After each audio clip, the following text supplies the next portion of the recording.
மகாகவி ஈரோடு தமிழன்பன். அகவை 91, நூல்கள் 91. பதிவு 10. கதவை தட்டிய பழைய காதலி நூலிலிருந்து.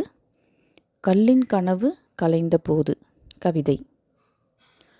பாடிப் பழக வேண்டும் பண்ணோடு பைந்தமிழ்ச் சொல்லோடு பாடிப் பழக வேண்டும். மூடிய மேகத் திரைவிலக்கி முறுவல் செய்யும் நிலா ஒளியை, வாடும் பயிரின் துயர் விலக்கி வந்து தழுவும் நதி அலையை, பாடிப் பழக வேண்டும் பண்ணோடு பைந்தமிழ்ச் சொல்லோடு பாடிப் பழக வேண்டும். மண்ணின் வண்ணக் கனவுகளை வரைந்து காட்டும் பூக்குளத்தை, கண்ணில் கவிதை பதிவு செய்யும் காட்டு மரங்கள் சித்திரத்தை, பாடிப் பழக வேண்டும் பண்ணோடு பைந்தமிழ்ச் சொல்லோடு பாடிப் பழக வேண்டும். புல்லின் ஈர எண்ணம் போல் பொருந்தி கிடக்கும் பனித்துளியை, கல்லின் கனவு கலைந்தது போல் காணும் அருவிக் கலகலப்பை, பாடிப் பழக வேண்டும் பண்ணோடு பைந்தமிழ்ச் சொல்லோடு பாடிப் பழக வேண்டும்.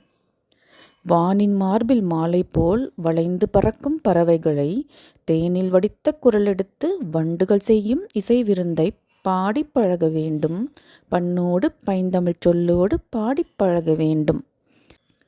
இயற்கை மடியில் கிடந்தபடி இதயம் பயணம் தொடர்ந்தபடி, சுயத்தை மறந்து நமக்குள்ளே சுடராய் நாமே ஆகும்படி, பாடிப் பழக வேண்டும் பண்ணோடு பைந்தமிழ்ச் சொல்லோடு பாடிப் பழக வேண்டும். மகாகவி ஈரோடு தமிழன்பன் அவர்களின் கதவை தட்டிய பழைய காதலி